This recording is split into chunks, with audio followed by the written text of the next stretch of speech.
Sam, have you finished the script for your latest video? Almost.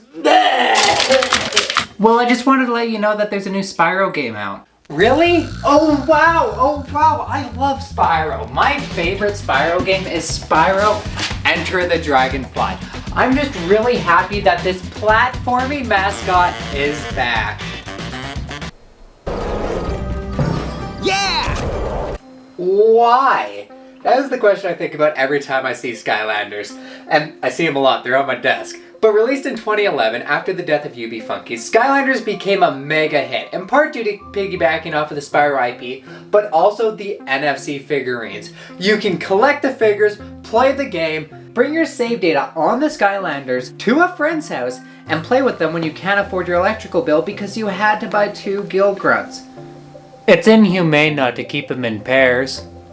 What seems like the trappings of a long-running series was quickly relegated to the clearance aisle 5 years later. We're back! And in part 2 of this NFC series, I want to take a look at my love and nostalgia for Skylanders, but also explain why they died, because seriously, what happened?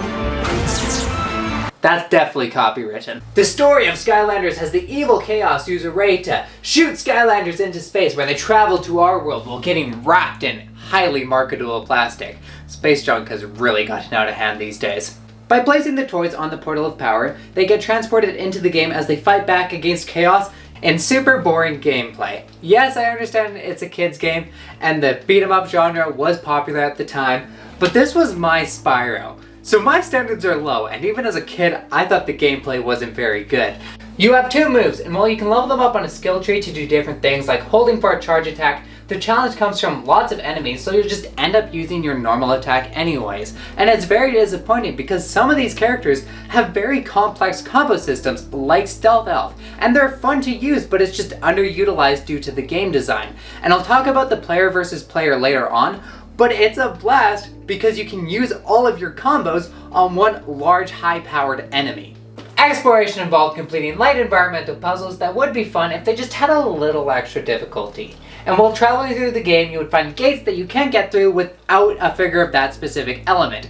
And while none of them were essential to the story, it just didn't feel good to be locked out of something. Seriously, I paid $100 for this game and I just can't play all of it?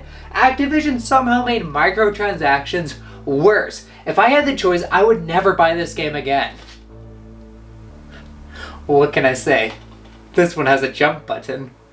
I never played Spyro's Adventure, so I'm going to relegate my retrospective to Giants and Swap Force and their respective gimmicks specifically. So, let's start with Giants. Boy does this game look rough. It was originally made for the Wii and then ported to other consoles, so on the underutilized juggernaut of the PS3, it looks terrible compared to games like Little Big Planet, which were designed for the system. It did have okay art direction, opting to focus on silhouettes instead of detail, but because it's in standard definition instead of HD, everything just looks a little smudgy. In the base pack of Skylanders Giants, you got the Portal of Power, Tree-Rex, Cinder, and Jetpack, as well as their respective trading cards showcasing their power level. I really hope they make a game out of these. No?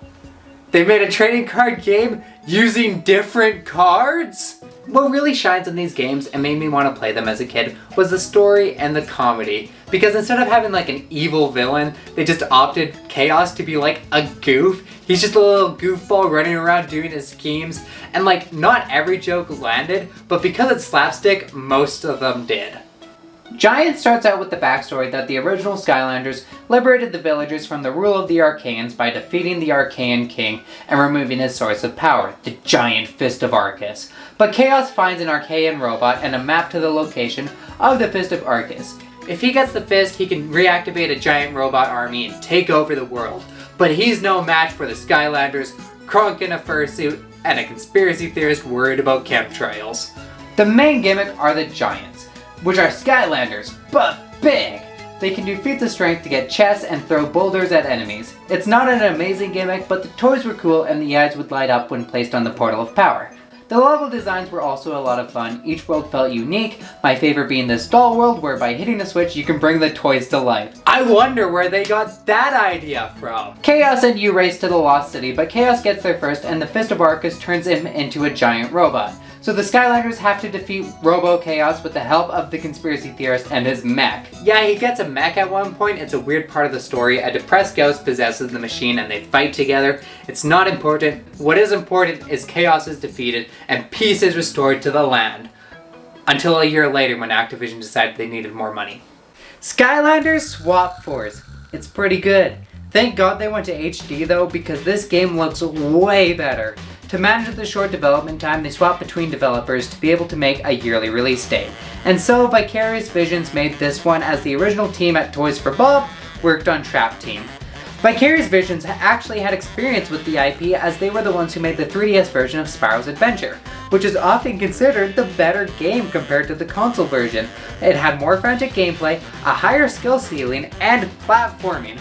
I tried it out in this video as I never played it as a kid, and oh my god, it is so much fun.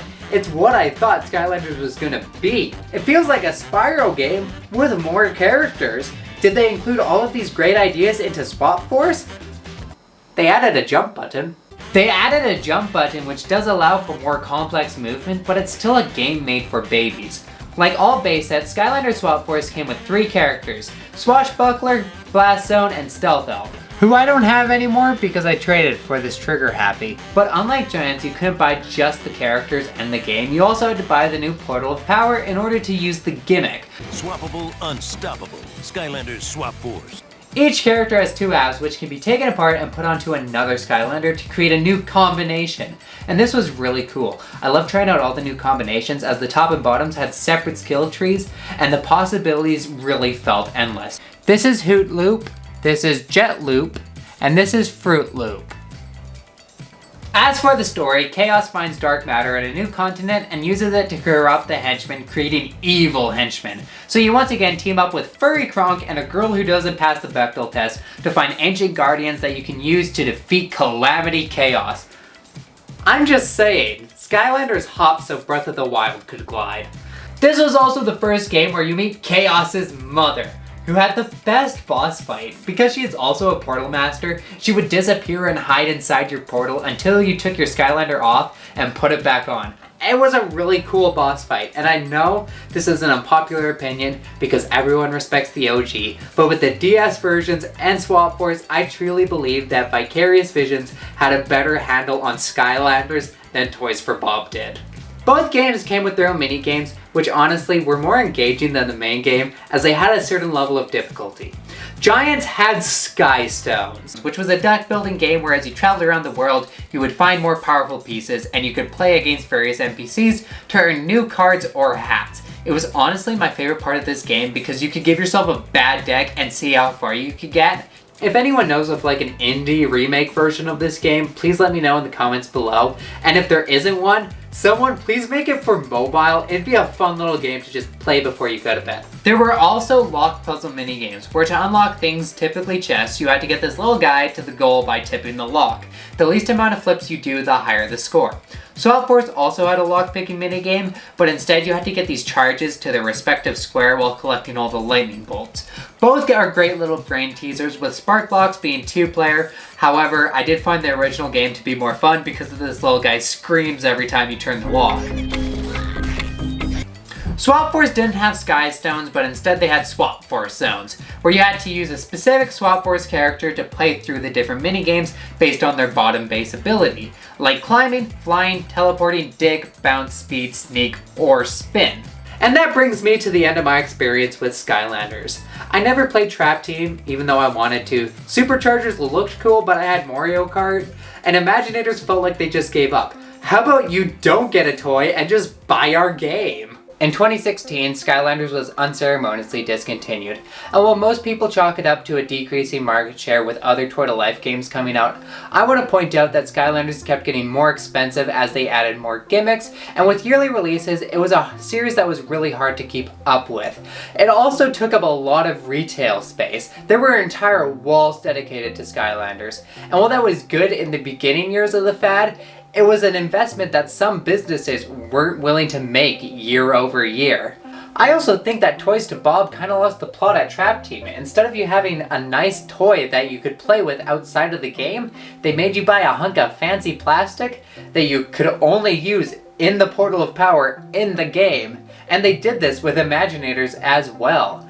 Had they allowed more time for the series to breathe and added more unique toys like the Supercharger cars, I truly believe that we might still see this series today. However, I do want to talk about the arenas that were exclusive to Giants and Swap Force, because the battle modes could have been amazing. It's a 3D Smash Bros. Clone with fun stages, stylistic power-ups, and the combat, while simple, was a ton of fun because you were essentially just playing Skylanders against an opponent. But unfortunately, the game was super unbalanced. There were some characters that were just way too overpowered, and it's sad to see because this would have been a really cool esport if it made it that far. Imagine people bringing in their favorite Skylander and placing it on the Portal of Power, or you have tag team matches with Swap Force characters. There's a lot of potential, but that's the problem with fads. They have a lot of really good ideas, but no one has time to come in and polish them, and soon they just get relegated to the clearance aisle. Thankfully, we only made one of these games, or else we might have a plastic pollution problem on our hands. Thank you for making it to the end of this video. I'm having a lot of fun making these videos. I'm sorry the main series is taking a while longer than I wanted it to. I started a short series where I play every single PlayStation 2 game, and it's taking up a lot of time, but I'm having fun with it, and I'm not getting paid right now. So like, let me vibe. Subscribe, and yeah, stay tuned, because there's a lot of good things coming down the pipeline. Like I said, if you want to watch my thoughts on every single PlayStation 2 game, go and click the series. Bye.